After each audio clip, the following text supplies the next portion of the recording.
Want to see a professor who cannot adapt to AI and therefore she can't really do her job very well anymore? In fact, I'd say she's doing more harm than good. And when people point this out to her, she's dismissive, she laughs at them, she's rude, and she doesn't respond to their points.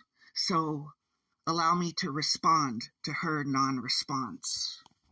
And I thought, here's a fun way to do it. Space. Selected. Ladies and gentlemen, folks and kin, gather round for a spell, as Daisy Moses from them Beverly Hillbillies got something mighty important to share with y'all. Now, I reckon I done had me a run-in with one of them fancy pants professors down yonder in Georgia, and let me tell ya, it weren't no pleasant encounter. Seems like this here professor got herself a real beef with technology, and she ain't too keen on adaptin' to the times. Well, I'm here to set the record straight and speak up for them students who are being held back by her stubborn ways. Now, this professor, bless her heart, she got herself all worked up over them students cheatin' with them newfangled AI gadgets. But let me ask y'all something, if them students is usin' AI to do their work, ain't that just a sign of the times? Back in my day, we didn't have no fancy computers or whatnot, but if we did, you bet your bottom dollar we'd use 'em to our advantage. Ain't no shame in adaptin' to the tools at hand. But here's the kicker, this professor, she ain't just upset about the cheatin'. She's downright dismissive of technology altogether.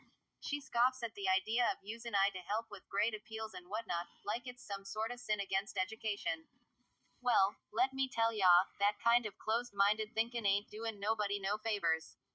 Now, I ain't no fancy scholar, but I got me some common sense, and it seems to me that if we wanna help them students succeed, we gotta meet 'em where they at. And where they at is in a world full of technology. So why in tarnation ain't we takin' advantage of that? See, back in the day, folks used to frown upon them newfangled contraptions like computers. Just like the mathematicians in that their Jurassic Park book. But you know who come out on top? The ones who embraced the change, who ain't afraid to step into the future. And that's what we gotta do, folks. We gotta embrace the technology and use it to our advantage. Now, I ain't sayin' we should throw out the books and rely solely on them fancy machines. No siree. We still gotta teach them youngins the basics, like good old grammar and citation skills. But we also gotta teach 'em how to use them tools responsibly, how to navigate this here digital world we find ourselves in. So, to that professor down yonder in Georgia, I say this, don't be so quick to dismiss the future. Embrace the technology, teach them students how to use it wisely, and watch 'em thrive like never before. And to them students, I say, don't let nobody hold you back. Embrace the technology, but don't forget where you come from neither.